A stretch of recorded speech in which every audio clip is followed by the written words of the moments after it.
Macmillan Audio presents This Dark Descent by Kalyn Josephson. Read for you by Rebecca Norfolk and Laurel Lefkow.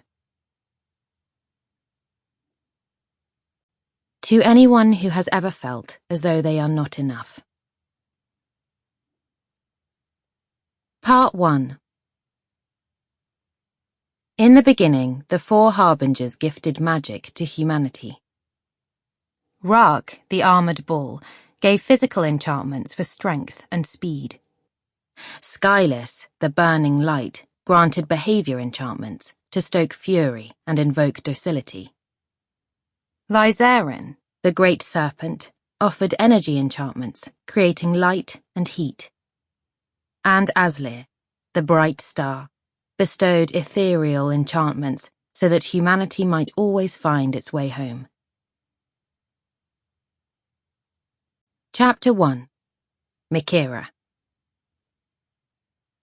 Horses will speak to you, if only you listen. That was what Mikira's father always told her. It was in the way they pricked their ears, in the swish of their tails through still air. It was even truer of enchanted horses, whose blood thrummed with magic, bestowing untold abilities. Whether it be speed or sure-footedness, good luck or the uncanny ability to always find their way home, such horses were deeply in tune with the world around them. It was those enchantments that Mikira relied on now.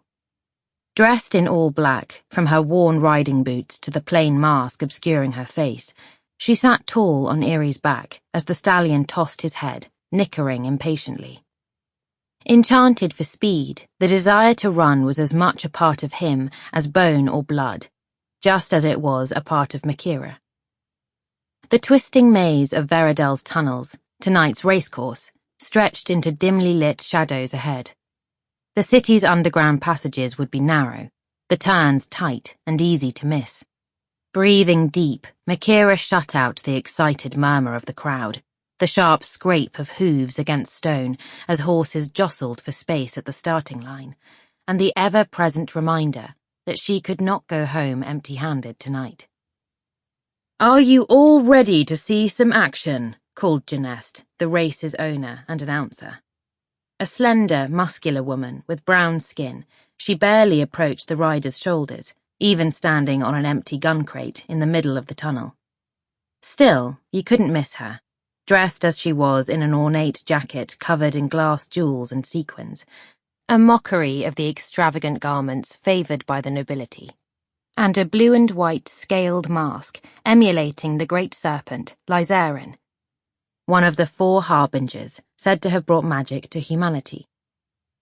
People whooped and clapped as she dipped into a bow. "You know the rules." Her deep voice resonated from her charmed loudspeaker. "All four types of enchantments are allowed, but no weapons. This isn't the Illinir, and I won't have blood spilled on my nice clean floors." A chuckle emanated through the crowd. The tunnel's floor was nothing more than a swampy mixture of dirt and runoff from the canning factory above, a far cry from the flashing cameras and manicured tracks of the official races Mikira longed for. She hated being down here, but it was the only safe place to run such makeshift contests. With how tightly controlled magic was, enchanted races required a permit and a hefty tax to the city of Veradell. Janest was risking prison by operating without one, and by competing in them, so was Mikira. 20 silver marks to the winner. First rider around the loop and back here wins the purse. Janest jingled a small pouch above her head, the real reason Mikira was here.